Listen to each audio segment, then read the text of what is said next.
What's up guys, this is John with John Walker Gaming with another OP guide for your tarnish needs.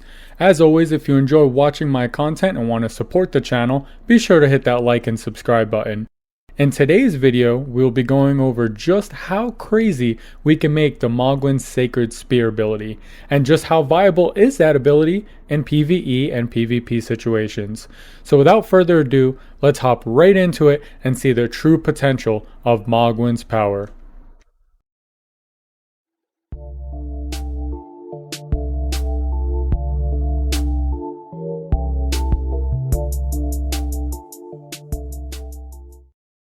The first thing we're going to start with is the build. In this video, you'll be seeing me use the Mohgwyn Sacred Spear at a +9 level, so there is a little bit of room for improvement if you did want to take it all the way to a +10. In this video, I will also be using the claw mark seal. It is totally up to you on what seal you'd like to use. That's just my preference for this video. I will be using an icon shield only because I'm going to be two-handing the spear, so the icon shield is a great way to have that constant health regeneration. As a lot of you already know, the white mask is going to give us that extra blood damage. It's 10%, so be sure to pick that up if you haven't already. For the talismans, we're going to be using Lord of Bloods, just so that way our second and third ability is going to do far more damage than the first one.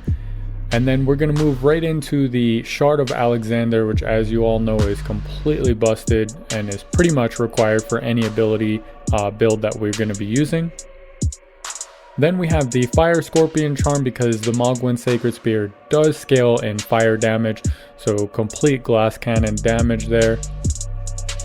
For this last talisman, you can change this one up a little bit. I do like using the Ritual Sword Talisman only because for this build we are going to be keeping our health topped off primarily all the time, even if we do get hit with a simple potion. And if that doesn't top us off, we do have the Icon Shield that's going to give us our passive health regeneration, as well as what we're going to go into next, our Bestial Vitality spell, giving us a grand total of 8 HP per second.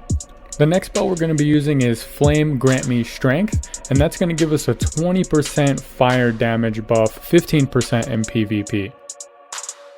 And then we have the Oh Gracious Golden Vow that we use in almost every build for 15% damage buff, 7.5% in PvP, and a defense buff of 10%, 5% in PvP for all damage negation.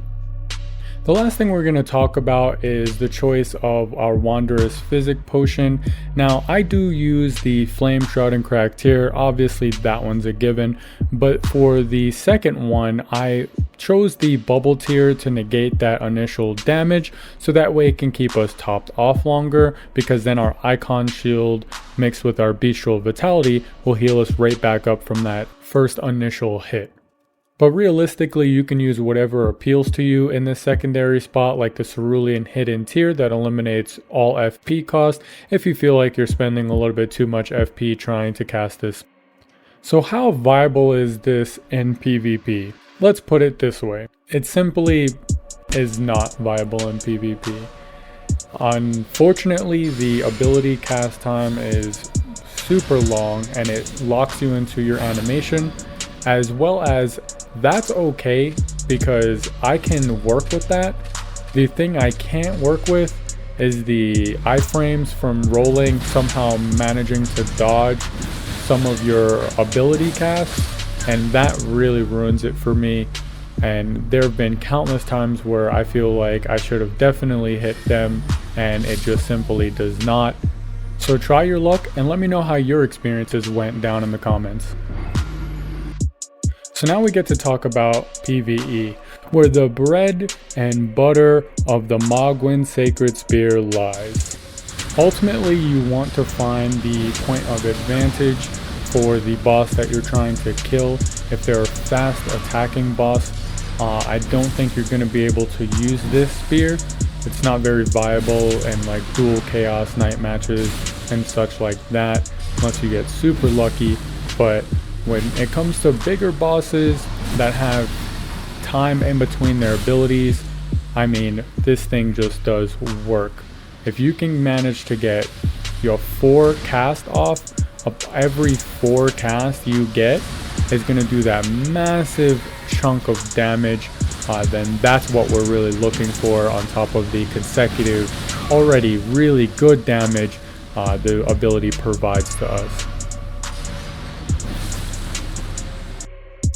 So that's going to wrap up today's video, guys, and I'm going to be releasing a ton of new never before seen Elden Ring content.